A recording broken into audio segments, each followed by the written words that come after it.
बिस्मिल्लाहिर्रहमानिर्रहीम। अस्सलाम वालेकुम नाजरीन।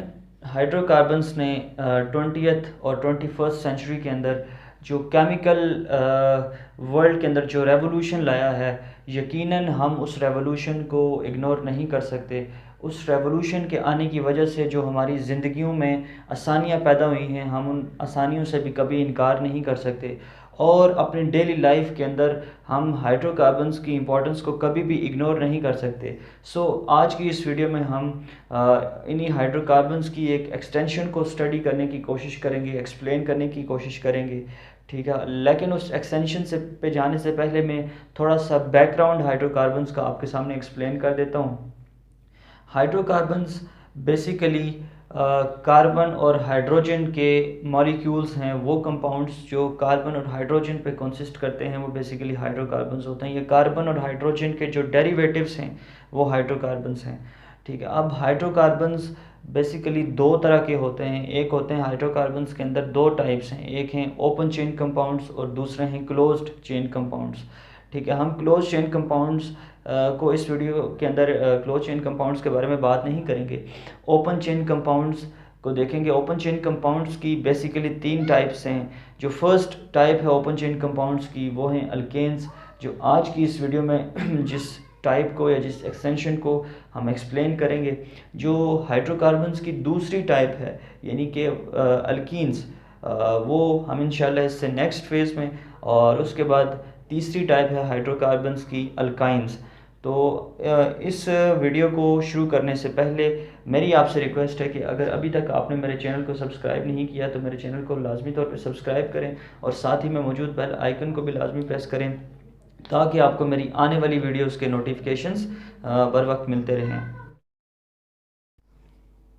तो जैसा कि मैंने पहले बात की कि इस वीडियो के अंदर हमारा प्राइम फोकस होगा अल्केन्स, जिनको हम इस वीडियो में डिस्कस करेंगे। अल्केन्स को देखेंगे और उसके बाद उनके जो डिफरेंट मेथड्स ऑफ प्रिपरेशन हैं और उसके बाद डिफरेंट रिएक्शंस ऑफ अल्केन्स और उसके साथ साथ यूजेस ऑफ अल्केन्स कुछ हम इस वीडियो में देखेंगे। लेकिन इन सारी चीज़ों को एक्सप्लेन करने से पहले हमें थोड़ा सा जनरल अल्केन्स के बारे में पता होना चाहिए। वाइट बोर्ड पे मैंने अल्केन्स लिखे हैं और उसका इसके साथ मैंने पैराफिन्स भी लिखे हैं। ये थोड़ी देर के बाद मैं आपको बताऊंगा कि मैंने अल्केन्स को पैराफिन्स भी कह सकते हैं और इनको ऐसा कहने की वजह क्या है, क्यों कहते हैं हम इनको पैराफिन्स। तो सबसे पहले ये बात याद रखना कि जो हमारे पास अल्केन्स होते हैं हाइड्रोकार्बन्स के अंदर वो सबसे सिंपलेस्ट ऑर्गेनिक कंपाउंड्स हैं, ठीक है। सबसे सिंपलेस्ट अल्केन्स हैं ऑर्गेनिक कंपाउंड्स के अंदर, ठीक है। और ये कंसिस्ट करते हैं कार्बन, सिर्फ कार्बन और हाइड्रोजन के ऊपर। दूसरी चीज़ जो इनके बारे में इंपॉर्टेंट है वो ये है कि इनका जनरल फार्मूला है इनका CnH2n+2, ठीक है। यानी कि n नंबर ऑफ कार्बन्स, कोई भी कार्बन एटम्स हो सकते हैं 1 2 3, n का मतलब 1 2 3 अप टू सो ऑन, ठीक है। तो ये जनरल फार्मूला होगा। जितने भी अल्केन्स के जितने भी मॉलिक्यूल्स होंगे वो इस जनरल फार्मूला को फॉलो करते होंगे, ठीक है। और अगर हम इनकी एग्जांपल्स की बात करें, ठीक है, तो सबसे सिंपलेस्ट एग्जांपल हमारे पास मीथेन की है, ठीक है। CH4 जिसका फार्मूला है। और इसी तरह हमने क्या करना है, जब हम इससे नेक्स्ट पे जाते हैं यहाँ पर C1 है तो यहाँ पर एक का इजाफा होगा नेक्स्ट कंपाउंड पे जाने के लिए C2, और इसी तरह 2n+2 का इजाफा करेंगे तो H6 बन जाएंगे, तो ये है इथेन। फिर इसी तरह propane, butane, pentane, hexane, heptane, octane up to so on, ठीक है। तो इस तरह आगे चलते जाते हैं। ये था बेसिकली अल्केन्स का जनरल फार्मूला। और उसके बाद तीसरी बड़ी अहम चीज़ अल्केन्स के बारे में जो याद रखना बहुत ज़रूरी है कि अल्केन्स हमेशा सैचुरेटेड हाइड्रोकार्बन्स होते हैं। यानी कि अल्केन्स के अंदर जितने भी बॉन्ड्स होते हैं वो सिंगल कोवेलेंट होते हैं, डबल या ट्रिपल कोवेलेंट बॉन्ड के अंदर मौजूद नहीं होता। कार्बन कार्बन के दरमियान अगर देखें या कार्बन हाइड्रोजन के दरमियान अगर हम बॉन्ड्स को देखें तो ये बॉन्ड्स सिंगल कोवेलेंट बॉन्ड्स होंगे। इनकी वैलेंसी, कार्बन की चारों वैलेंसी सिंगल कोवेलेंटली बॉन्डेड होंगी, कहीं पे भी हमें डबल कोवेलेंट बॉन्ड नज़र नहीं आएगा। तो वो कंपाउंड्स जिनमें कार्बन की चारों वैलेंसी सिंगल कोवेलेंटली बॉन्डेड हों और कार्बन अपनी चारों वैलेंसीज को सिंगल कोवेलेंट बॉन्ड बनाते हुए सेटिस्फाई करे, वो कंपाउंड सैचुरेटेड कंपाउंड्स कहलाते हैं। तो इसी वजह से हम अल्केन्स को भी सैचुरेटेड हाइड्रोकार्बन्स बोलते हैं। फिर चौथी चीज़ बहुत ज़्यादा इंपॉर्टेंट है जो वो ये है कि इनके अंदर हिब्रिडाइजेशन कौन सी पाई जाती है। अल्केन्स के अंदर याद रखिएगा, अल्केन्स के अंदर sp3 हिब्रिडाइजेशन पाई जाती है, ठीक है। sp3 हिब्रिडाइजेशन में इंशाल्लाह अपनी किसी और वीडियो में एक्सप्लेन करूँगा। फिल वक्त आप इतना याद रखें कि अल्केन्स के अंदर sp3 हिब्रिडाइजेशन पाई जाती है। और आखिरी बात यहाँ पर जो मैं बताऊँ आपको वो ये है कि अल्केन्स को पैराफिन्स क्यों कहते हैं। अल्केन्स को पैराफिन्स कहने का मतलब आप सबसे पहले पता होना चाहिए कि पैराफिन्स क्या होते हैं। पैरा का मतलब होता है लिटिल, फिन्स का मतलब एफिन्स का मतलब एफिनिटी, यानी कि little affinity towards reactions. Since आपको मैं ये चीज़ बता चुका हूँ कि ये सैचुरेटेड हाइड्रोकार्बन्स हैं और उसके बाद मोस्ट स्टेबल ऑर्गेनिक कंपाउंड्स हैं, ठीक है, इनके अंदर डबल या ट्रिपल कोवेलेंट बॉन्ड मौजूद नहीं है, तो इस वजह से ये टूवर्ड्स, ठीक है, टूवर्ड्स ऑक्सीडाइजिंग और रिड्यूसिंग एजेंट्स, टूवर्ड्स रिएक्शंस, आप ये ज़्यादा सूटेबल टर्म होगी, टूवर्ड्स रिएक्शंस, ये जो है इनकी बहुत कम एफिनिटी होती है, मतलब कि ये बहुत कम रिएक्शंस परफॉर्म करते हैं क्योंकि ये स्टेबल होते हैं, इन्हें रिएक्शन करने की इतनी ज़्यादा ज़रूरत नहीं है, ठीक है, लिटिल एफिनिटी शो करते हैं towards reactions, therefore alkanes are called paraffins. अब आ जाते हैं different methods of preparation of alkanes के। कुछ जनरल मेथड्स हैं जो हम यहाँ पर डिस्कस करेंगे जिनके थ्रू हम अल्केन्स को प्रिपेयर करते हैं। अगर सबसे पहले मेथड की बात करें तो वो हमारे पास है हाइड्रोजिनेशन ऑफ अनसैचुरेटेड हाइड्रोकार्बन्स, मतलब कि हमारे पास अनसैचुरेटेड हाइड्रोकार्बन्स होने चाहिए। अब सैचुरेटेड और अनसैचुरेटेड हाइड्रोकार्बन्स के दरमियान सबसे पहले हमें डिफरेंस पता हो कि सैचुरेटेड हाइड्रोकार्बन्स वो हैं जिनमें जितने भी कार्बन हाइड्रोजन बॉन्ड्स हैं, कार्बन कार्बन बॉन्ड्स हैं, वहाँ पर सिंगल कोवेलेंट बॉन्ड मौजूद है, वो सैचुरेटेड हाइड्रोकार्बन्स हैं, ठीक है। और अनसैचुरेटेड वो हैं जहाँ पर डबल या ट्रिपल कोवेलेंट बॉन्ड एग्जिस्ट करता है, वो अनसैचुरेटेड हाइड्रोकार्बन्स होते हैं। तो हमने क्या करना है कि अनसैचुरेटेड, उसमें अल्केन्स, अनसैचुरेटेड हाइड्रोकार्बन्स में अल्कीन्स और अल्काइंस आ जाते हैं। हमने क्या करना है, अनसैचुरेटेड हाइड्रोकार्बन्स की करनी है हाइड्रोजिनेशन, मतलब कि उनमें डालना है हाइड्रोजन, ठीक है। सपोज़ मेरे पास यहाँ पर अगर मैं एक जनरल एग्जांपल लूँ, मेरे पास कोई भी RCH डबल बॉन्ड, ये देखें डबल बॉन्ड, ये अनसैचुरेटेड है, किसी भी अनसैचुरेटेड हाइड्रोकार्बन की करनी है मैंने हाइड्रोजिनेशन, यानी कि हाइड्रोजन इसमें ऐड करनी है इस किसी भी अनसैचुरेटेड हाइड्रोकार्बन में, लेकिन ये ऐसे हाइड्रोजन इसकी हाइड्रोजन ऐड नहीं होती। इसके लिए हमें एक प्रॉपर कैटलिस्ट की ज़रूरत पड़ती है जिसको कहते हैं निकल कैटलिस्ट, और 200 to 300 डिग्री सेंटीग्रेड तक हमें टेम्परेचर देना पड़ता है। तो क्या होगा, ये दो हाइड्रोजन एटम्स जुड़ के एक मॉलिक्यूल बना हुआ है, तो ये टूटेंगे और एक हाइड्रोजन इस तरफ और एक इस तरफ लग जाएगी। ये देखें यहाँ पर CH2 था तो अब वहाँ पे CH3 हो रहा है, इसी तरह यहाँ पर सिर्फ CH मौजूद था तो यहाँ पर CH2 हो रहा है। तो ये हमने क्या किया, किसी भी अनसैचुरेटेड हाइड्रोकार्बन की हमने किया hydrogenation in the presence of a catalyst and at a specific temperature, ठीक है। अगर हम इसकी प्रैक्टिकल एग्जांपल की बात करें तो यहाँ पर आप देख सकते हैं मैंने इथीन की एग्जांपल लिखी हुई है जिसकी मैं हाइड्रोजनेशन कर रहा हूँ in the presence of a nickel at a temperature of 2 to 300 degree centigrade temperature, हमारे पास ईथेन बन रहा है, ठीक है। फिर इसकी एक फाइनल एप्लीकेशन जो हमारे पास है वो है production of vegetable ghee from vegetable oil, ठीक है। आपने ये इंडस्ट्रियल स्केल पे इसकी एप्लीकेशन है हाइड्रोजिनेशन की, जिसमें हम क्या करते हैं, कोई भी हमारे पास वेजिटेबल ऑयल है, देखें वेजिटेबल ऑयल बेसिकली अनसैचुरेटेड है, हमने करनी है इसकी हाइड्रोजिनेशन, तो ये किस में, स्टेबल स्टेट में, सैचुरेटेड स्टेट में कन्वर्ट हो जाएगा वेजिटेबल घी। तो ये एक इसकी एप्लीकेशन थी हाइड्रोजिनेशन की, और इस रिएक्शन को हम जो है रूम टेम्परेचर के ऊपर भी परफॉर्म कर सकते हैं। हमें 200 या 2 to 300 डिग्री सेंटीग्रेड टेम्परेचर की ज़रूरत नहीं भी पड़ेगी, लेकिन उसके लिए हमें कैटलिस्ट डिफरेंट यूज़ करने पड़ेंगे। वो कैटलिस्ट हैं प्लाटीनियम एंड प्लाडियम, ये दो डिफरेंट कैटलिस्ट अगर हम यूज़ करें तो हम रूम टेम्परेचर के ऊपर भी इस रिएक्शन को परफॉर्म कर सकते हैं। लेकिन बात यह है कि जो कैटलिस्ट हमें चीप मिलता है, मतलब सस्ता मिलता है, हम उसी को भी मैक्सिमम यूज़ करते हैं। तो nickel is a cheaper one, so we use here nickel and we can afford 200 to 300 degree centigrade temperature, so we prefer this reaction, we prefer this catalyst। तो ये था फर्स्ट मेथड जिसमें हम unsaturated hydrocarbons की करते हैं hydrogenation. अच्छा जी, अब आ जाएं इससे नेक्स्ट मेथड ऑफ प्रिपरेशन के ऊपर कि अल्काइल हैलाइड से हम कैसे अल्केन्स को प्रिपेयर कर सकते हैं। This is the second method for the preparation of alkanes, that is alkyl halides, preparation from alkyl halides. Alkyl halides का के बारे में ये है कि अल्काइल हैलाइड्स कैसे बनते हैं। कोई भी हमारे पास अल्काइल ग्रुप है ना, जब हम उसके साथ किसी हैलोजन ग्रुप को अटैच कर देते हैं तो वो अल्काइल हैलाइड बन जाता है। एग्जांपल आप देखें कि यहाँ पर R है, ये अल्काइल ग्रुप है, जब इसके साथ X का मतलब मैंने कोई भी हैलोजन ग्रुप अटैच कर दिया तो ये अल्काइल हैलाइड बन गया, ठीक है। जब हम अल्काइल हैलाइड को ट्रीट करते हैं जिंक के साथ और इन the presence of a hydrogen acid, sorry halogen acid, किसी भी हैलोजन एसिड की प्रेजेंस में और जिंक की प्रेजेंस में जब हम अल्काइल हैलाइड का रिएक्शन कराते हैं तो हमारे पास बन जाता है अल्केन, ठीक है। और साथ में हमारे पास ये भी बनता है ZnX2, कोई भी साल्ट बनता है, ये बेसिकली ZnX2 साल्ट है, ठीक है। होता क्या है,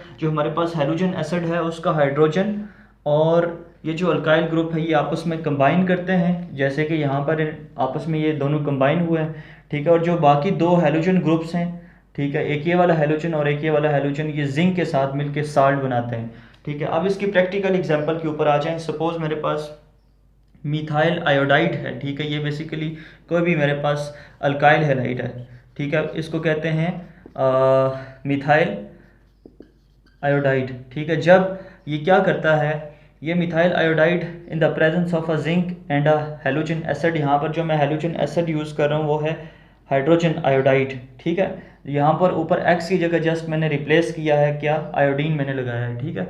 कोई भी हैलोजन एसिड जब इन the presence of a zinc react करता है किसी भी अल्काइल हैलाइड यानी कि मिथाइल आयोडाइड के साथ, तो हमारे पास ये देखें हमारे पास अल्केन बन गया CH4, ठीक है। और साथ में इसी तरह ZnI2 हमारे पास साल्ट बन गया।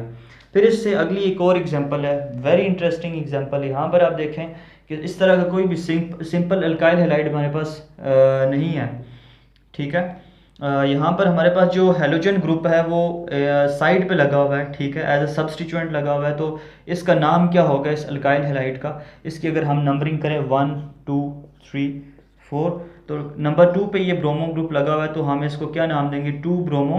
और टोटल नंबर ऑफ कार्बन्स क्योंकि 4 हैं तो हम इसको बोलेंगे 2 ब्रोमो ब्यूटेन, ठीक है। जब ये 2 bromo butane in the presence of a zinc and a halogen acid आपस में रिएक्ट करते हैं तो क्या होता है, ये वाला जो ब्रोमीन ग्रुप है इसकी क्लीवेज होती है, ये ब्रोमीन ग्रुप और ये वाला ब्रोमीन ग्रुप जो हैं यहाँ पर दोनों जो हैं ये मिलके जिंक के साथ कंबाइन हो जाते हैं और हमारे पास जिंक ब्रोमाइड, ठीक है, ये बन जाता है साल्ट।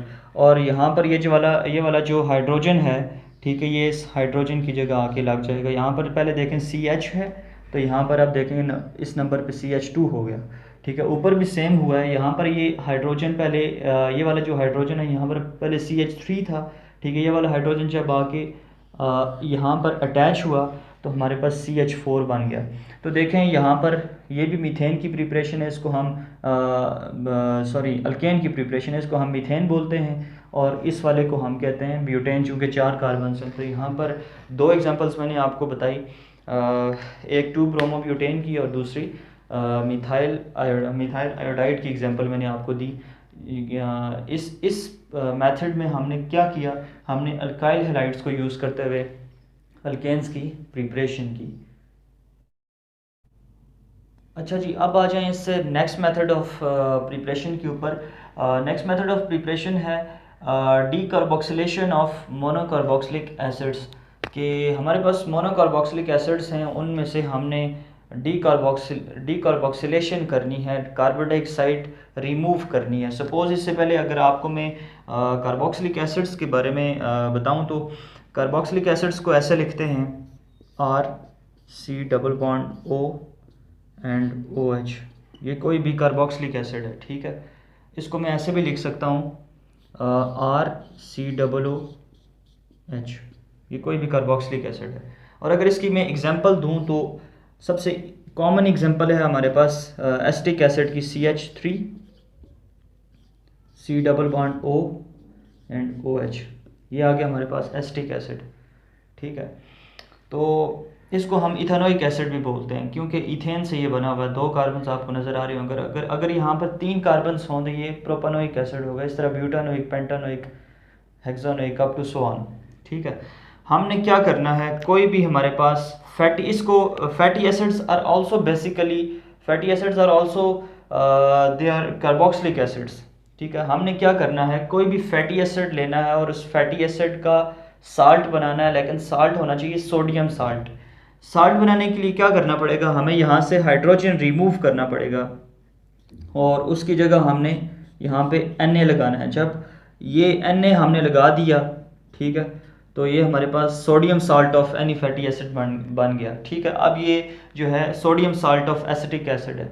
तो हमने क्या करना है, मोनोकार्बोक्सिलिक एसिड्स से जब हम प्रिपरेशन कर रहे होंगे अल्केन्स की, तो हमने यूज़ करना है कोई भी sodium salt of fatty acid. ठीक है, इसको कहते हैं sodium salt of any carboxylic acid, हमने ये यूज़ किया। ठीक है, और क्या करना है, हमारे पास जो रीएजेंट मेनली यूज़ होगा वो है सोडियम हाइड्रोक्साइड, ये बेस हमने यूज़ करना है, और कैटालिस्ट के तौर पे हम कैल्शियम ऑक्साइड को यूज़ करेंगे। ठीक है, अब आप देखें होगा क्या, हमने बनाना है अल्केन। अल्केन के लिए आर ग्रुप तो हमारे पास ये मौजूद है, और हमें दूसरा चाहिए इसके साथ हाइड्रोजन। ठीक है, हाइड्रोजन हम यहाँ से लेंगे, ये वाला, इन दोनों को आपस में करेंगे कंबाइन, तो ये बन जाएगा RH, अल्केन हमारे पास बन गया। तो पीछे ज़रा देखें, डीकार्बोक्सिलेशन भी करनी है, मतलब इस कार्बन डाइऑक्साइड को किसी भी फॉर्म में निकालना है। तो हम क्या करेंगे, एक हमारे पास सोडियम ये बच गया और दूसरा सोडियम ये है, ये दोनों सोडियम मिलेंगे Na2 और CO, दो ऑक्सीजन ये वाले आ गए। ठीक है, और एक ऑक्सीजन जो ये हमारे पास बच रहा है। ठीक है, तो ये ओवरऑल क्या बनेगा, साल्ट बन जाएगा सोडियम कार्बोनेट, Na2CO3 बन जाएगा।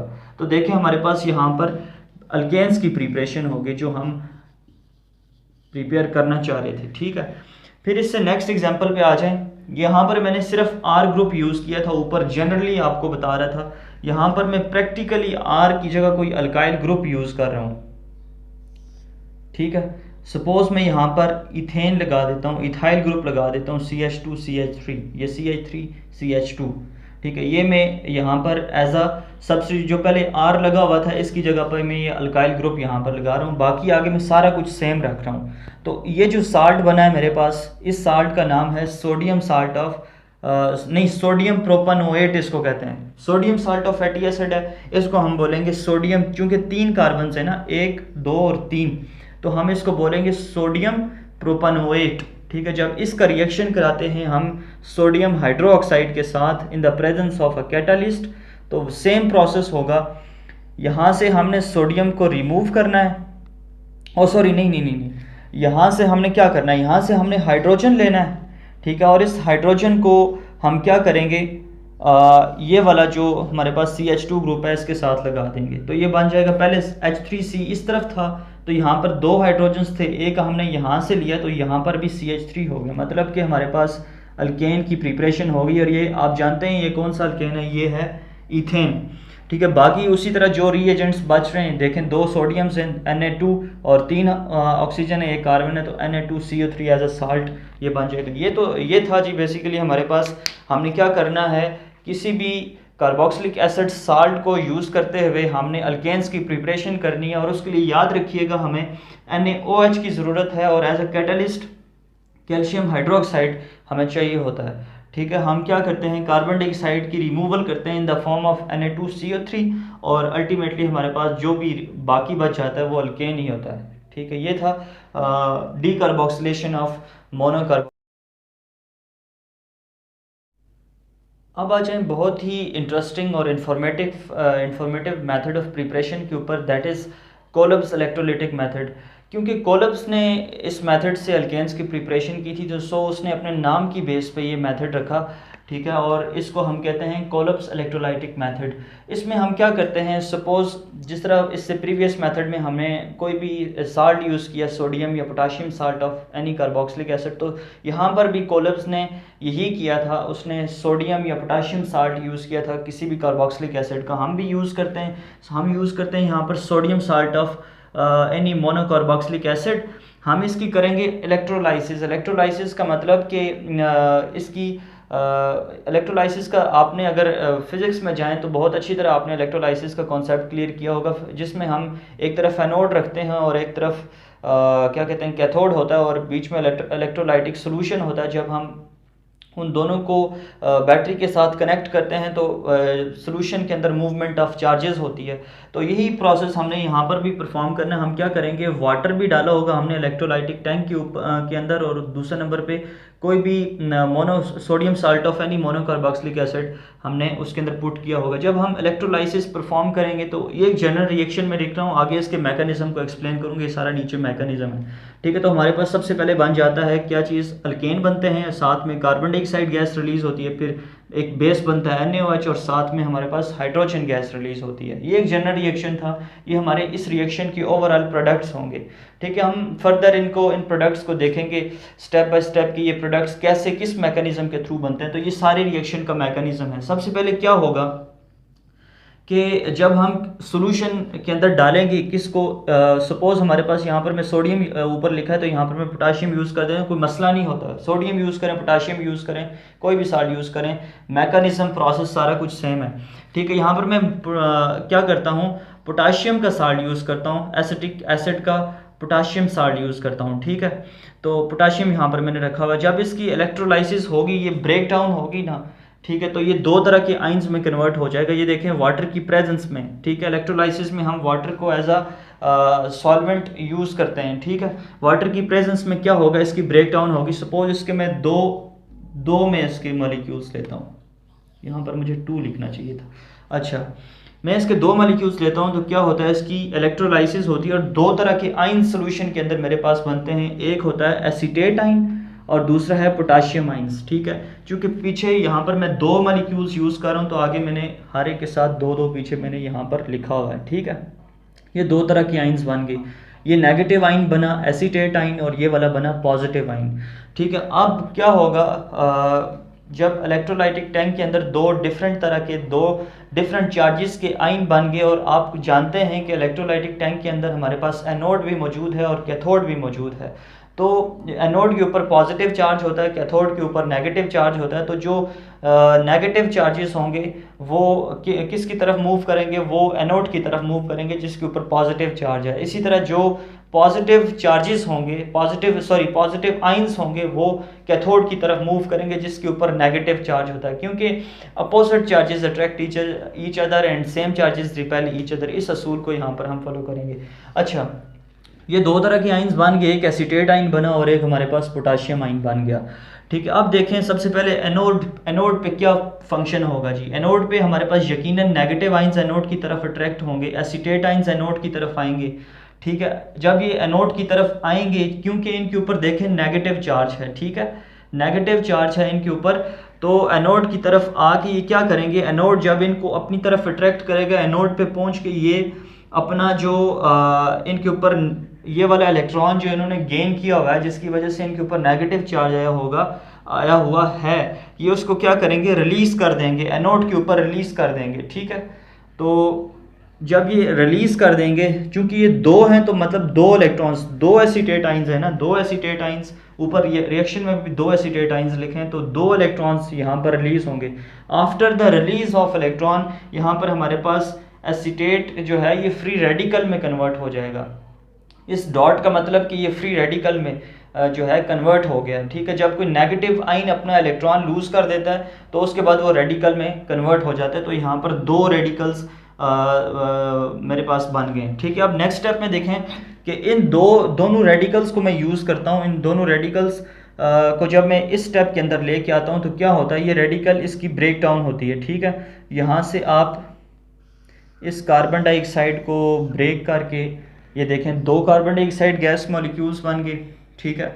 और मेरे पास यहाँ पर ये रेडिकल जो है ये अब शिफ्ट हो गया CH3 की तरफ, ठीक है। इस रेडिकल की ब्रेक डाउन हुई है और 2 मिथाइल रेडिकल्स मेरे पास बन गए। पीछे 2 का मतलब कि 2 मिथाइल रेडिकल्स हैं, ठीक है। अब इन दोनों मिथाइल रेडिकल्स को मैं नेक्स्ट स्टेप के अंदर ले आता हूँ, एक मिथाइल रेडिकल ये वाला और एक मिथाइल रेडिकल ये वाला, ठीक है। यहाँ पर मैंने इकट्ठे जोड़ के पीछे सिर्फ 2 लिखा हुआ था और यहाँ पे मैं सेपरेट लिख रहा हूँ, ठीक है। तो यहाँ पर देखें दोनों मिथाइल रेडिकल्स आपस में कंबाइन करके बना रहे हैं ईथेन, ठीक है। यही हमारा मकसद था कि कोलोब्स इलेक्ट्रोलिटिक मेथड ने क्या किया था, अल्केन्स की प्रिपरेशन की थी, ठीक है। इसने यहाँ पर इथेन की प्रिपरेशन की, CH3 या H3C सिंगल बॉन्ड CH3। ये हमारा बुनियादी मकसद था इस रिएक्शन को परफॉर्म करने का। बाकी कुछ साइड प्रोडक्ट्स बनेंगे। अब ये तो था हमने एनोड का जो एनोड के ऊपर जो प्रोसेसेस हो रहे थे उनको हमने स्टडी किया।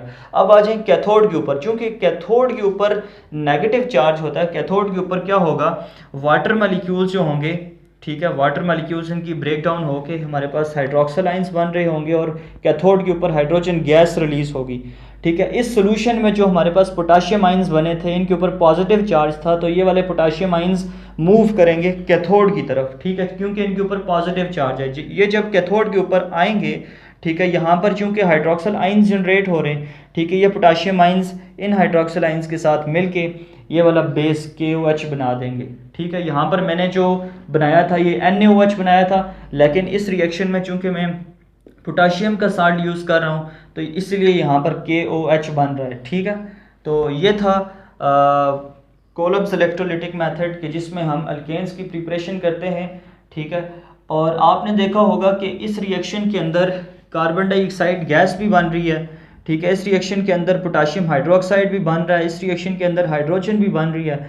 ठीक है, और फाइनली इस रिएक्शन के अंदर हमारे पास अल्केन्स भी बन रहे हैं। ये 3-4 प्रोडक्ट्स बन रहे हैं, साइड प्रोडक्ट्स ज़्यादा बनते हैं इस रिएक्शन के अंदर। सो ये रिएक्शन इतना ज़्यादा प्रैक्टिकल नहीं होता क्योंकि इसमें बहुत सारे साइड प्रोडक्ट्स बन जाते हैं। अगर तो सिर्फ अल्केन्स ही हमारे पास सामने आ रहे होते तो ये फिर ये रिएक्शन बहुत ज़्यादा फंक्शनल हो सकता था, लेकिन इसमें साइड प्रोडक्ट्स की अमाउंट ज़्यादा बन रही है, तो सो ये इतना ज़्यादा फंक्शनल, ये इतना ज़्यादा प्रैक्टिकल नहीं होता।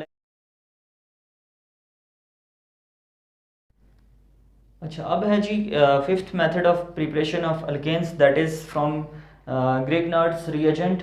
That how to prepare alkanes from Grignard's reagent. सबसे पहले हमें पता होना चाहिए कि ग्रिग्नार्ड्स रिएजेंट क्या होता है। ग्रिग्नार्ड्स ने एक रिएजेंट प्रिपेयर किया था और उसने उस रिएजेंट को अपने नाम की बेस पे, जिस तरह कोलब्स ने अपने मेथड को मतलब अपने नाम की बेस पे रख दिया था, कोलब्स इलेक्ट्रोलिटिक मेथड, तो इस तरह ग्रिग्नार्ड्स ने भी उस रिएजेंट को कहा जी कि ये ग्रिग्नार्ड्स रिएजेंट है। ठीक है, अब ग्रिग्नार्ड रिएजेंट प्रिपेयर कैसे होता है। ग्रिग्नार्ड रिएजेंट प्रिपेयर करने के लिए हमारे पास होना चाहिए कोई भी अल्काइल हैलाइड। ठीक है, अल्काइल हैलाइड को जब हम अल्काइल हैलाइड RX को जब हम किसी भी मैग्नीशियम, इसको हम जब मैग्नीशियम के साथ रिएक्ट करवाते हैं, ठीक है, इन द प्रेजेंस ऑफ ईथर, यहाँ पर ईथर होना चाहिए, एनहाइड्रस ईथर की प्रेजेंस में, ठीक है, तो हमारे पास बन जाता है ग्रिग्नार्ड्स रिएजेंट। ठीक है, तो ये होता है ग्रिग्नार्ड्स रिएजेंट RMG और इसकी एक तरफ ये वाला हैलाइड ग्रुप। ठीक है, जैसे कि इसकी मैंने प्रैक्टिकल एग्जांपल यहाँ पर दी है। ठीक है, methyl magnesium bromide is a Grignard's reagent. ठीक है, हमने इस ग्रिग्नार्ड्स रिएजेंट से क्या करना है, अल्केन्स प्रिपेयर करने हैं। ठीक है, जब हम क्या करते हैं, इसकी हाइड्रोलाइसिस करते हैं, इस ग्रिग्नार्ड्स रिएजेंट की हाइड्रोलाइसिस करते हैं, यानी कि वाटर की प्रेजेंस में इसकी ब्रेक डाउन करते हैं। तो क्या होता है, हमने क्या करना है कि यहाँ से एक हाइड्रोजन उठाना है और इस हाइड्रोजन को इस CH3 के साथ जोड़ना है, तो ये बन जाएगा मीथेन, जो हमने तैयार करना है, जो हमें चाहिए। फिर हमारे पास बच गया जी Mg और इसके साथ Br और इधर एक तरफ बच गया OH। तो हम क्या करेंगे, मैग्नीशियम की चूँकि +2 वैलेंसी होती है तो इसके साइड पे दो नेगेटिव के साथ दो नेगेटिव आइंस अटैच हो सकते हैं। एक यहाँ पे Br अटैच हुआ है, तो दूसरा जो हमारे पास OH बच रहा है तो इसको हम इसके साथ ही जो है अटैच कर देंगे, तो Mg Br OH इसके साथ लग जाएंगे। ठीक है, ये देखें यहाँ पर मैंने मीथेन प्रिपेयर किया। फिर इससे एक और एग्जांपल आगे मूव करते हैं। सपोज मेरे पास ये ग्रिग्नार्ड्स रिएजेंट है। इस एग्जांपल और इस एग्जांपल में डिफरेंस सिर्फ इतना है कि यहाँ पर मैंने मिथाइल ग्रुप यूज़ किया है, यहाँ पर मैं इथाइल ग्रुप यूज़ कर रहा हूँ। ठीक है, CH3 या H3CCH2, थोड़ी सी मैंने अल्काइल ग्रुप की लेंथ को इंक्रीज़ कर दिया है। ठीक है ये भी बेसिकली ग्रिग्नार्ड्स रिएजेंट, आप अपनी मर्जी का ग्रिग्नार्ड रिएजेंट किसी भी लेंथ का बना सकते हैं। ठीक है, जब इस ग्रिग्नार्ड्स रिएजेंट की मैं इन द प्रेजेंस ऑफ वाटर में हाइड्रोलाइसिस करता हूँ और यहाँ पर मेरे पास ईथर भी मौजूद है। ईथर इसलिए ज़रूरी है क्योंकि ग्रिग्नार्ड रिएजेंट को बनाने के लिए ईथर चाहिए होता है। ठीक है, तो क्या होता है, सेम प्रोसेस होता है, यहाँ से हाइड्रोजन उठेगा और इस CH2 के साथ कंबाइन करके यहाँ पर CH3 और CH3, देखें ना पीछे CH3 था और इधर CH2 था, तो आगे एक हाइड्रोजन के इजाफे की वजह से यहाँ पर CH3 हो गया। बाकी उसी तरह Mg Br बच रहा है। ठीक है, इसके साथ OH लगेगा, Mg Br OH इसी तरह साइड पे प्रोड्यूस हो जाएंगे। तो देखें यहाँ पर हमने इथेन प्रोड्यूस कर लिया और यहाँ पर हमने मीथेन प्रोड्यूस कर लिया। ये थे कुछ 4-5 methods for the preparation of alkanes. उनमें अगर मैं सबसे पहले देखूँ तो वो था हाइड्रोजिनेशन ऑफ अल्कीन्स और एल्काइंस, दूसरा था फ्रॉम अल्काइल हैलाइड्स, और तीसरा मेथड ऑफ प्रिपरेशन था डीकार्बोक्सिलेशन ऑफ मोनोकार्बोक्सिलिक एसिड, चौथा जो था कोलब्स इलेक्ट्रोलिटिक मेथड, और पांचवा मेथड मैंने एक्सप्लेन किया ग्रिग्नार्ड्स रीएजेंट। अच्छा जी, अल्केन्स की प्रिपरेशन को या फिर अल्केन्स के बारे में कोई जनरल जो इंट्रोडक्शन था उसको तो हम एक्सप्लेन कर चुके। अब आ जाते हैं अल्केन्स की कुछ रिएक्टिविटी को भी देख लेते हैं कि अल्केन्स किस हद तक रिएक्टिव हैं और कौन कौन से रिएक्शंस जो हैं वो अल्केन्स शो कर सकते हैं। तो सबसे पहले अल्केन्स की रिएक्टिविटी की अगर हम बात करें तो अल्केन्स को, जैसा कि वीडियो के स्टार्ट में मैंने बताया था कि अल्केन्स जो हैं इनको हम पैराफिन्स भी कहते हैं, और इसकी रीज़न भी मैंने बताई थी कि ये बहुत कम लिटिल एफिनिटी शो करते हैं towards acids, alkalis, oxidizing and reducing agents की तरफ। सो ओवरऑल जो है हम इनको सैचुरेटेड भी बोलते हैं और इनको हम स्टेबल भी बोलते हैं, और बहुत कम रिएक्शंस जो हैं ये अल्केन्स शो करते हैं। तो सबसे पहले हम, अब बात यह कि अल्केन्स जो हैं ये कम रिएक्टिव हैं, तो इसके पीछे क्या रीज़न है, अल्केन्स क्यों कम रिएक्टिव होते हैं, ठीक है। तो इस रीज़न का अगर मैं जवाब देने की कोशिश करूं तो उससे पहले अगर आप देखें, ये दो मैंने एग्जांपल्स आपके सामने लिखी हैं, मीथेन को और इथेन को मैंने लिखा हुआ है, ठीक है। यहाँ पर आप देख सकते हैं कि कार्बन और हाइड्रोजन के दरमियान सिंगल कोवेलेंट बॉन्ड है, और यहाँ पर कार्बन कार्बन के दरमियान, ये कार्बन हाइड्रोजन के दरमियान सिंगल कोवेलेंट बॉन्ड है, ठीक है। अब क्वेश्चन ये है कि अल्केन्स जो हैं, why alkanes are less reactive, why alkanes are called paraffins, ठीक है, लेस रिएक्टिव क्यों हैं। तो सबसे पहली रीज़न इसकी ये है कि अल्केन्स के अंदर जो कार्बन कार्बन कोवेलेंट बॉन्ड है या कार्बन हाइड्रोजन कोवेलेंट बॉन्ड है, ठीक है, कार्बन हाइड्रोजन के दरमियान, ये कार्बन कार्बन के दरमियान जो बॉन्ड है, ठीक है, ये कोवेलेंट बॉन्ड है। सबसे पहली नेचर तो इसकी ये है, ये कोवेलेंट बॉन्ड है।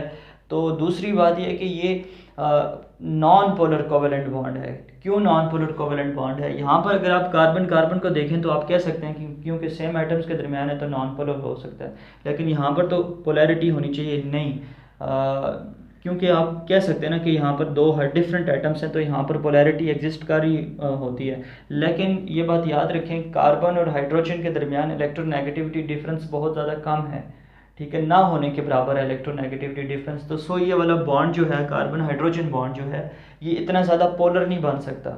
जब ये बॉन्ड इतना ज़्यादा पोलर नहीं बन सकता तो अल्टीमेटली ये नॉन पोलर बॉन्ड होगा। और आप फिर कैसे ये कह सकते हैं कि कोई भी पोलर सॉल्वेंट या पोलर रीएजेंट आके अल्केन्स के साथ रिएक्शन करेगा? क्या उस पोलर रीएजेंट को अल्केन्स के ऊपर कोई ऐसी साइट मिलेगी रिएक्शन करने के लिए या अटैक करने के लिए? नहीं मिलेगी, क्योंकि अल्केन्स अपनी नेचर में नॉन पोलर हैं, ठीक है। So alkanes are overall less reactive, ठीक है। दूसरी रीज़न कि अल्केन्स लेस रिएक्टिव क्यों हैं, ये मोस्ट इंपॉर्टेंट रीज़न है for the non reactivity of alkanes, that is inertness of the sigma bond, ठीक है। Inertness of the sigma bond का क्या मतलब हुआ, ठीक है।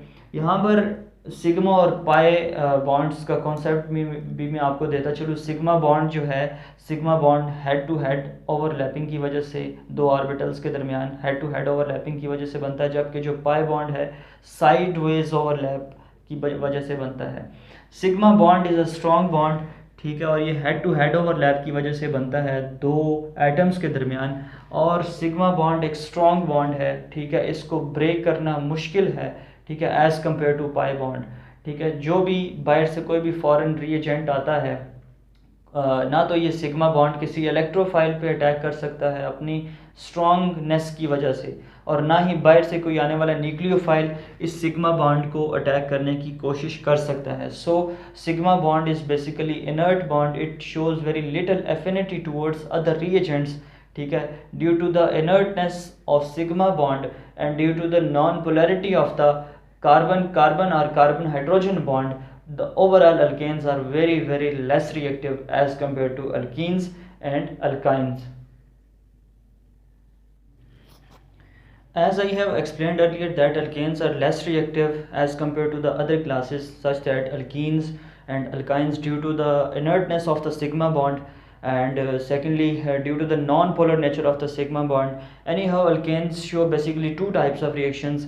First one is substitution reaction and second one is thermal or catalytic reactions. यहाँ पर मैंने दो रिएक्शंस अभी इनके लिखे हैं. सबसे पहला रिएक्शन है कंबस्शन. कंबस्शन क्या होता है? The burning process of alkane in the presence of oxygen is called combustion. And heat of combustion is basically the amount of heat that is released when 1 mole of alkane is burnt in the presence of oxygen, that is called heat of combustion. यहाँ पर आप देखें alkanes जो हैं oxygen की presence में burn होते हैं और क्या चीज़ जनरेट करते हैं? कार्बन डाइऑक्साइड और वाटर. जब भी ये बात याद रखें, जब भी कंप्लीट कंबस्शन होगी उसके नतीजे में कार्बन डाइऑक्साइड और वाटर जनरेट होंगे और साथ में कुछ अमाउंट ऑफ हीट. यहाँ पर देखें 891 किलो जूल पर मोल ऑफ हीट रिलीज़ हो रही है और ये एक्सोथर्मिक रिएक्शन है. और इस रिएक्शन को हालांकि ये एक्सोथर्मिक रिएक्शन है, लेकिन इस रिएक्शन को स्टार्ट करने के लिए हमें हाई अमाउंट ऑफ टेम्परेचर की ज़रूरत होती है, यानी कि फ्लेम की हमें ज़रूरत होती है इस रिएक्शन को इनिशिएट करने के लिए. तो कंबस्शन का जो प्रोसेस है ये प्रैक्टिकल लाइफ के अंदर बहुत सारी जगहों पे यूज़ हो रहा होता है. बेसिकली हाइड्रोकार्बन्स की बर्निंग हो रही होती है इंजन्स ऑफ ऑटोमोबाइल्स के अंदर और कंप्रेस्ड अल्केन्स वहाँ पर होते हैं. बेसिकली कंप्रेस्ड अल्केन्स जब बर्न करते हैं तो इस तरह से इंजन की जो एफिशिएंसी है वो इम्प्रूव होती है और इंजन वर्क करता है. ठीक है, एज अ फ्यूल यूज़ होते हैं उनकी, एज अ फ्यूल इनकी बर्निंग होती है इंजन्स के अंदर, ऑटोमोबाइल्स के इंजन्स के अंदर. ये था फर्स्ट इसका रिएक्शन जो कंबस्शन, जिसको मैं आपको बता चुका. और सेकंड रिएक्शन है नाइट्रेशन. नाइट्रेशन का मतलब कि नाइट्रेशन सब्सटीट्यूशन ऑफ, ये बेसिकली सब्सटीट्यूशन रिएक्शन है. ठीक है, और ये कंबस्शन रिएक्शन है जिसमें ऑक्सीजन की प्रेजेंस में, इसको आप ऑक्सीडेशन भी कह सकते हैं क्योंकि ऑक्सीजन यहाँ पर यूज़ हो रही है. अगर मैं नाइट्रेशन की बात करूँ तो यहाँ पर ये बेसिकली सब्सटीट्यूशन रिएक्शन है क्योंकि एक हाइड्रोजन की रिप्लेसमेंट हो जाती है with this nitro group. Nitration का मतलब कि addition of, substitution of nitro group. ठीक है, मेरे पास नाइट्रिक एसिड है HNO3, इसको ऐसे भी लिख सकते हैं HNO3, ये एसिड आपने पढ़ा होगा. ठीक है, इसको मैंने ऐसे लिखा हुआ है थोड़ा सा सेपरेट करके. ठीक है, OH को मैंने साइड पे लिखा हुआ है. तो ये क्या होता है, यहाँ से एक हाइड्रोजन हमें निकालना पड़ता है इस मीथेन से और इसकी जगह पे हम लगा देते हैं दिस नाइट्रो ग्रुप. ठीक है, इसके साथ तो हमारे पास बन जाता है नाइट्रोमीथेन. ठीक है, नाइट्रोमीथेन बन जाता है. यहाँ से जो हमने हाइड्रोजन निकाला होता है वो इस OH के साथ मिलके वाटर बना देता है. लेकिन इस रिएक्शन के लिए भी हमें हाई टेम्परेचर की ज़रूरत होती है, 400 से 500 के दरमियान टेम्परेचर की ज़रूरत होती है. तो मैंने 450 यहाँ तक, इन दोनों के बीच का जो टेम्परेचर है वो मैंने यहाँ पर लिखा है. तो नाइट्रोमीथेन्स भी बहुत सारी जगहों पे यूज़ होते हैं, एज अ फ्यूल यूज़ होते हैं नाइट्रोमीथेन्स. और उसके बाद नाइट्रोमीथेन्स को हम ऑर्गेनिक सिंथेसिस के अंदर यूज़ करते हैं, इनको हम एज अ सॉल्वेंट यूज़ करते हैं. तो ये दो रिएक्शंस थे, कंबस्शन और नाइट्रेशन. अब थोड़ा सा अगर हम फर्दर मूव करें तो इससे नेक्स्ट रिएक्शन हमारा जो है ऑक्सीडेशन है, तीसरे नंबर पे. ठीक है, ऑक्सीडेशन दो तरह की है यहाँ पर. एक है इनकम्प्लीट ऑक्सीडेशन और दूसरी है कैटालिटिक ऑक्सीडेशन. सबसे पहले हम इनकम्प्लीट ऑक्सीडेशन को देखते हैं. इनकम्प्लीट ऑक्सीडेशन तब होती है जब हमारे पास एक्सेस अमाउंट ऑफ ऑक्सीजन हमारे पास ना हो. ठीक है, एयर की मौजूदगी हमारे पास ना हो तो उस वक्त क्या होता है कि हमारे पास इनकम्प्लीट ऑक्सीडेशन ऑफ मीथेन होती है. ये कोई भी आपके पास अल्केन है, जब इनकम्प्लीट ऑक्सीडेशन होती है तो उसके नतीजे में कार्बन मोनोऑक्साइड बनता है, वाटर बनता है और साथ में कार्बन ब्लैक बनती है, C in solid form, carbon black. ठीक है, तो अगर कंप्लीट ऑक्सीडेशन हो जाए तो ये हम इससे पहले मैं बता चुका हूँ कि कंप्लीट ऑक्सीडेशन में हमारे पास कार्बन डाइऑक्साइड और वाटर और साथ में कुछ हीट रिलीज़ होती है, वो कंप्लीट ऑक्सीडेशन है. जबकि इनकम्प्लीट ऑक्सीडेशन के केस में हमारे पास carbon monoxide due to limited supply of oxygen, carbon monoxide, water और कार्बन ब्लैक प्रोड्यूस होते हैं. ये था इनकम्प्लीट ऑक्सीडेशन. अब अगर कंप्लीट ऑक्सीडेशन कैटालिटिक ऑक्सीडेशन की बात करें तो ये कैटालिटिक ऑक्सीडेशन कोई एक स्टेप प्रोसेस नहीं है. ठीक है, सिंगल स्टेप प्रोसेस नहीं, ये 3-4 स्टेप्स पे कंसिस्ट करता है और स्टेप बाय स्टेप जो है ना प्रोडक्ट्स बनते जाते हैं. एक प्रोडक्ट नेक्स्ट स्टेप के अंदर रिएक्टेंट बन जाता है, वो प्रोडक्ट नेक्स्ट स्टेप के अंदर रिएक्टेंट बन जाता है। तो इस तरह से हम इसके एंड प्रोडक्ट तक पहुंचते हैं, एंड रिजल्ट तक पहुंचते हैं। तो कैटालिटिक ऑक्सीडेशन के लिए हमारे पास क्या होता है कि हम किसी भी मेटालिक कैटालिस्ट, जैसा कि यहाँ पर हम कॉपर को यूज़ करते हैं, 400 डिग्री सेंटीग्रेड टेम्परेचर देते हैं और 200 एटमॉस्फेरिक प्रेशर, ठीक है। तो हमारे पास जो है इनर्ट ऑक्सीजन प्रोड्यूस होती है, कैटालिटिक ऑक्सीडेशन, ठीक है। ये है कैटालिटिक ऑक्सीडेशन। ये इनर्ट ऑक्सीजन जो है, जब इसको हम इस पे अप्लाई करते हैं CH4 पे, तो हमारे पास जो फर्स्ट प्रोडक्ट बनता है वो बनता है मिथाइल अल्कोहल, ठीक है। अल्केन्स की ऑक्सीडेशन की हमने अल्कोहल्स में कन्वर्ट हो गए, this was the first step, ठीक है। मिथाइल अल्कोहल हमारे पास बन गया CH3 या H3COH, ठीक है। अब हम इस मिथाइल अल्कोहल को नेक्स्ट स्टेप के अंदर मूव करते हैं, नेक्स्ट स्टेप के अंदर ले जाते हैं। यहाँ पर फिर हम दोबारा से वही कैटालिस्ट और वही टेम्परेचर और प्रेशर की जब कंडीशंस अप्लाई करते हैं, तो हमारे पास यही मिथाइल अल्कोहल जो है ये कन्वर्ट हो जाता है फॉर्मेल्डिहाइड में, ठीक है। अल्कोहल जो है ये कन्वर्ट हो गया फॉर्मेल्डिहाइड में और साथ में वाटर प्रोड्यूस हुआ। फिर इसी फॉर्मेल्डिहाइड को हम थर्ड स्टेप में एज अ रिएक्टेंट ले जाते हैं, वही कैटालिस्ट, वही टेम्परेचर, वही प्रेशर अप्लाई करते हैं, तो हमारे पास जो प्रोडक्ट बनता है वो है फॉर्मिक एसिड थर्ड स्टेप में, ठीक है।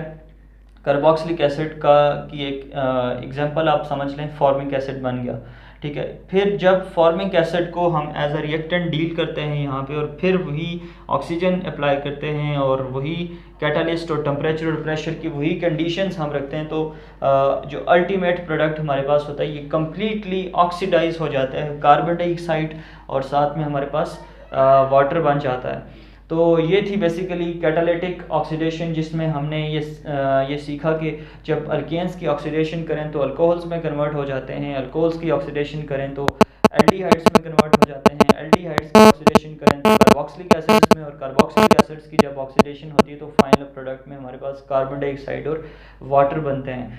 अच्छा, ये जो रिएक्शन है कैटालिटिक ऑक्सीडेशन ऑफ अल्केन्स का, इसको बहुत सारी जगहों पे हम इंडस्ट्रीज़ के अंदर यूज़ करते हैं। फॉर एग्जांपल हम सोप इंडस्ट्री के अंदर इसको यूज़ करते हैं, क्योंकि सोप बनाने के लिए हमें कार्बोक्सिलिक एसिड्स की, फैटी एसिड कार्बोक्सिलिक एसिड्स की ज़रूरत होती है। फिर हम इसी तरह ऑयल इंडस्ट्रीज़ के अंदर भी इस कैटालिटिक ऑक्सीडेशन प्रोसेस को यूज़ करते हैं। दिस वाज ऑल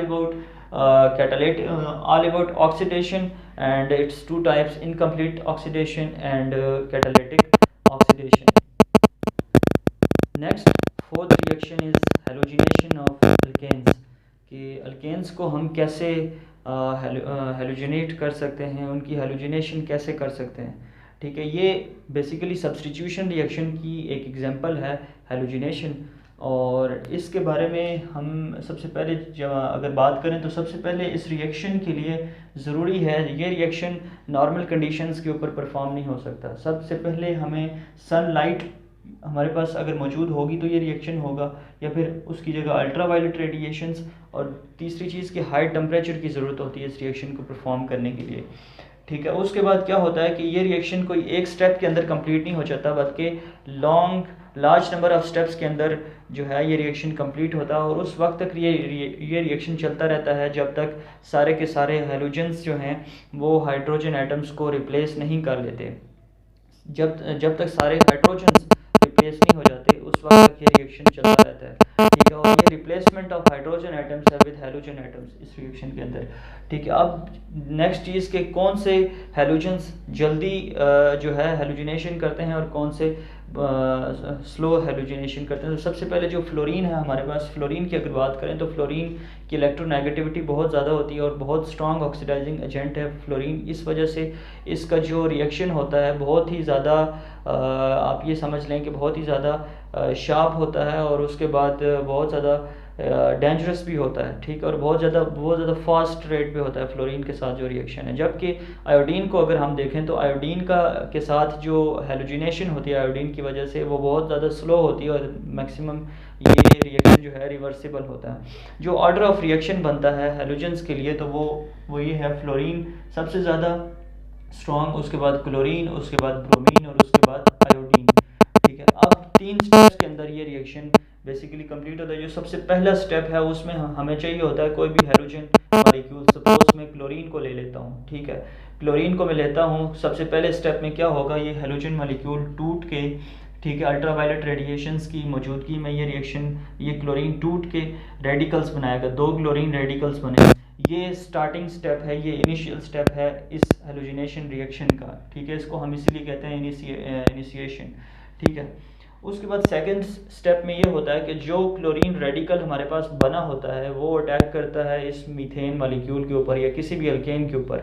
जब इसके ऊपर अटैक करता है तो इसके हाइड्रोजन को रिमूव कर देता है और बन जाता है हेलोजन एसिड, यानी कि HCl हमारे पास बन जाता है, ठीक है। बाकी जो पीछे बचा है H3C या CH3, ये एज अ रेडिकल बाहर आ जाता है, ठीक है। फिर ये जो सेकंड स्टेप है ना, इसको हम प्रोपोगेशन कहते हैं, और ये स्टेप मल्टीपल स्टेप्स पे कंसिस्ट करता है, और इस स्टेप के अंदर maximum replacement of hydrogen atoms होती है विद क्लोरीन एटम्स, ठीक है। उस वक्त तक ये स्टेप जो है ये चलता रहता है जब तक complete replacement of hydrogen atoms नहीं हो जाती, उस टाइम तक ये रिएक्शन कंटिन्यूली ये स्टेप्स परफॉर्म होते रहते हैं, ठीक है। नेक्स्ट स्टेप में देखें, यहाँ पर हमारे पास जो मिथाइल रेडिकल बना था वो नेक्स्ट स्टेप में एज अ रिएक्टेंट आया, और फिर इसी तरह क्लोरीन मॉलिक्यूल्स के साथ जब इसका रिएक्शन करवाया इन the presence of ultraviolet radiations, तो देन हमारे पास अगेन जो है CH3Cl आपस में कंबाइन करके इन्होंने अल्काइल हैलाइड यानी कि मिथाइल क्लोराइड बना दिया, और हमारे पास as a chlorine as a radical फिर बाहर आ गया। यानी कि ये प्रोसेस चलता रहता है, एक दफ़ा रेडिकल क्लोरीन बना, एक दफ़ा मिथाइल बना, ठीक है, इस तरह ये चलता रहता है। इसका मैकेनिज्म मैं आगे एक्सप्लेन करता हूँ, ठीक है। फिर जो थर्ड स्टेप है, जो फाइनल स्टेप होता है, उसको कहते हैं टर्मिनेशन, यानी कि जिसमें एक मिथाइल रेडिकल और दूसरा क्लोरीन रेडिकल आपस में कंबाइन करके ये बनाते हैं, CH3Cl बनाते हैं, तो ये है टर्मिनेशन, ठीक है। 3 स्टेप्स हुए, इनिशिएशन, प्रोपगेशन एंड टर्मिनेशन। अब चलते हैं इनके मैकेनिज्म के ऊपर। हेलोजिनेशन प्रोसेस का सेकंड स्टेप यानी कि प्रोपगेशन मैंने आपको पहले बताया था कि प्रोपगेशन जो है एक वेरी लॉन्ग स्टेप है, और एक से ज़्यादा स्टेप्स में ये प्रोपगेशन जो स्टेप है ये कंप्लीट होता है, और इसमें successive replacement of hydrogen atoms होती है विद क्लोरीन एटम्स। और उसके बाद ये था कि इसके मैकेनिज़्म को मैंने पहले जो है एक्सप्लेन नहीं किया था, इस टर्म में मैं इसके मैकेनिज़्म को एक्सप्लेन करूँगा कि इसके कैसे ये बतदरीज replacement of hydrogen and chlorine atoms होती है सेंट्रल कार्बन एटम के अगेंस्ट, ठीक है। तो सबसे पहले आप अगर प्रोपगेशन के उस स्टेप को देखें जो मैंने आपको पहले लिखवाया है, तो वहाँ पर देखें क्लोरीन फ्री रेडिकल अटैक कर रहा होगा किसी भी अल्काइल हैलाइड मॉलिक्यूल के ऊपर।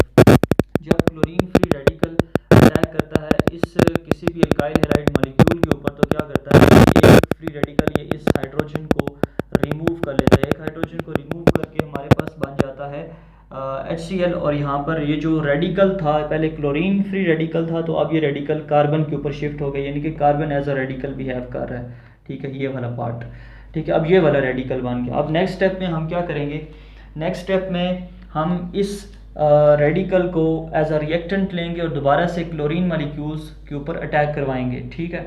जब क्लोरीन मॉलिक्यूल्स के ऊपर अटैक करवाएंगे तो यहाँ पर क्लीवेज होगी क्लोरीन मॉलिक्यूल की, ठीक है। 2 क्लोरीन मॉलिक्यूल्स, एक क्लोरीन मॉलिक्यूल सेपरेट आउट होगा, 2 एटम सेपरेट आउट होंगे, ठीक है। और उसके बाद ये होगा कि एक क्लोरीन इसके साथ अटैच हो जाएगा इस रेडिकल के साथ, और एक एज अ रेडिकल दोबारा से बाहर बच जाएगा। ये देखें, ये एक क्लोरीन रेडिकल हमारे पास इस तरह बच रहा है और ये प्रोडक्ट बन रहा है। फिर इस प्रोडक्ट को दोबारा से इधर रिएक्टेंट के अंदर ले आएँ। यहाँ पर आप देखें, यहाँ पर जब हम इसको ले आते हैं तो फिर दोबारा से हम जिस तरह हमने फर्स्ट स्टेप के अंदर क्लोरीन फ्री रेडिकल अप्लाई किया था इसके ऊपर, तो दोबारा से यहाँ पर हम अगर क्लोरीन फ्री रेडिकल अप्लाई करें या अटैक करवाएं तो क्या होता है कि ये वाला क्लोरीन फ्री रेडिकल यहाँ पर अगर 2 हाइड्रोजन हैं तो एक हाइड्रोजन को फिर से रिमूव कर देता है। जब यहाँ से एक हाइड्रोजन फिर रिमूव हो जाता है, ठीक है, तो HCl हमारे पास जिस तरह पहले स्टेप में बना था तो थर्ड स्टेप में भी HCl ही बनता है, ठीक है, और रेडिकल दोबारा से इस कार्बन के ऊपर शिफ्ट हो जाता है। अब रेडिकल जब फिर यहाँ पर शिफ्ट हो गया तो हम नेक्स्ट स्टेप के अंदर दोबारा से क्लोरीन मॉलिक्यूल का अटैक करवाएंगे, ठीक है। क्लोरीन मॉलिक्यूल का जब अटैक करवाएंगे तो इसकी होगी क्लीवेज, 2 एटम्स सेपरेट आउट होंगे, एक एटम अटैच हो जाएगा इस कार्बन के साथ, ठीक है। पहले 2 क्लोरीन लगे हुए थे तो एक क्लोरीन का और इजाफा हो गया, एक हाइड्रोजन है, और ये जो रेडिकल का प्रोसेस था ये शिफ्ट हो गया इस क्लोरीन की तरफ, यानी कि क्लोरीन फ्री रेडिकल बन गया, ठीक है। अब नेक्स्ट स्टेप में देखें, यहाँ पर मैंने ऊपर कंप्रेस्ड स्ट्रक्चर्स लिखी, यहाँ पर मैं थोड़ा सा ओपन लिख रहा हूँ, जगह का मसला है इसलिए, ठीक है। तो नेक्स्ट स्टेप में इन दोनों को दोबारा से नीचे ले आएँ, इस क्लोरीन फ्री रेडिकल को दोबारा से इसके ऊपर अटैक करवाते हैं। ये देखें जी, वहाँ पर एक हाइड्रोजन था सी, मैंने यहाँ पे ओपनली स्ट्रक्चर लिखी हुई है, यहाँ पर मैं कंप्रेस्ड फॉर्म में लिख रहा हूँ, ठीक है। ये क्लोरीन फ्री रेडिकल दोबारा से इसके ऊपर अटैक करता है जब, तो ये क्या करता है, जो फाइनल रिमेनिंग हाइड्रोजन है इसको भी रिमूव कर देता है HCl की फॉर्म में। ये वाला हाइड्रोजन भी रिमूव हो गया और उसके बाद मेरे पास बचा क्या, फिर मेरे पास सिर्फ ये रेडिकल CCl3 रेडिकल बचा, ठीक है। इस CCl3 रेडिकल को दोबारा से मैं खोल के नीचे आखिरी स्टेप में जो 6th स्टेप है इसमें लिखता हूँ, ठीक है। तो दोबारा से मैं क्लोरीन मालिक्यूल को अटैक करवाऊँगा इसके ऊपर, ठीक है, इस रेडिकल के ऊपर। तो आप देखें कि इस स्टेप में क्लोरीन मालिक्यूल्स की, इस क्लोरीन मालिक्यूल की फिर से क्लीवेज होगी, ठीक है, और सारे के सारे क्लोरीन एटम, सारे के सारे हाइड्रोजन एटम्स रिप्लेस हो जाएंगे क्लोरीन से, ठीक है। और एक फाइनल आखिर पे जो क्लोरीन बच रहे वो एज अ रेडिकल फिर दोबारा से मेरे पास जनरेट हो गया, ठीक है। अब देखें यहाँ पर मेरे पास फाइनली क्या बना, कार्बन टेट्राक्लोराइड, जिसको CCl4 भी बोलते हैं। तो ये बेसिकली था हेलोजिनेशन प्रोसेस और इसकी एक एक्सटेंशन आप समझ लें, जिसमें हम प्रोपगेशन का मैकेनिज्म को देखा कि 6 स्टेप्स पे कंसिस्ट करता है ये स्टेप, जो कि जिसमें बतदरीज हाइड्रोजन एटम्स की रिप्लेसमेंट होती है क्लोरीन एटम्स के साथ, और फाइनली जो लास्ट स्टेप होता है उसमें सारे के सारे हाइड्रोजन एटम्स रिप्लेस हो चुके होते हैं क्लोरीन एटम्स से, ठीक है। और ये प्रोसेस बेसिकली जो है फ्री रेडिकल मैकेनिज्म के थ्रू होता है, और दूसरे नंबर पे अल्ट्रावायलेट रेडिएशन सनलाइट की प्रेजेंस में होता है और हाई टेम्परेचर के ऊपर परफॉर्म होता है। तो ये था, this was all about halogenation process. अच्छा जी, last but not the least, uses of methane थोड़ा सा हम पढ़ लेते हैं। डिफरेंट यूजेस मैंने वाइट बोर्ड के ऊपर मीथेन के लिखे हैं। सबसे पहला यूज़ ये है कि ये एज अ फ्यूल यूज़ होती है और इल्यूमिनेटिंग गैस यूज़ होती है। ये मैं बता चुका हूँ इससे पहले कि कैसे हम इसको एज अ फ्यूल और as an illuminating gas use करते हैं। दूसरे नंबर पे for the preparation of methyl chloride, methylene chloride, chloroform and carbon tetrachloride, ठीक है। थर्ड यूज़ है for the preparation of methyl alcohol, formaldehyde and hydrogen cyanide. Fourth one is it is also use for the preparation of carbon black, जो कि हमने catalytic oxidation of alkanes के दौरान carbon black produce करवाई थी। और ये कार्बन ब्लैक भी बहुत सारी जगहों पे अप्लाई होती है, बहुत सारी जगहों पे इसका यूज़ है और वेरी इंपॉर्टेंट है इसको भी बनाना। Fifth one, in the manufacturing of fertilizers बनाने के लिए भी ये यूज़ होती है मीथेन। तो this was all about methane, ठीक है, कि मीथेन सबसे पहले उसका जनरल इंट्रोडक्शन आज की इस वीडियो में मैंने बताया, फिर उसके बाद उनकी मेथड्स ऑफ प्रिपरेशन, फिर उसके बाद उनकी रिएक्टिविटी को डिस्कस किया, और उसके बाद उनके डिफरेंट रिएक्शंस जो वो परफॉर्म करते थे, और आखिर पे हमने डिफरेंट यूजेस ऑफ मीथेन को पढ़ा। आपको अगर मेरी ये वीडियो अच्छी लगी हो तो इसको सबसे पहले अपने दोस्तों के साथ शेयर करें, और दूसरे नंबर पे इस वीडियो को लाइक भी करें। अल्केन्स से रिलेटेड आपका कोई भी क्वेश्चन है आप कमेंट सेक्शन के अंदर मुझसे पूछ सकते हैं। वीडियो देखने का आपका बहुत ज़्यादा शुक्रिया, और मिलते हैं अपनी अगली किसी वीडियो में, और अपना बहुत सारा ख्याल रखें। अल्लाह हाफिज़, थैंक यू सो मच।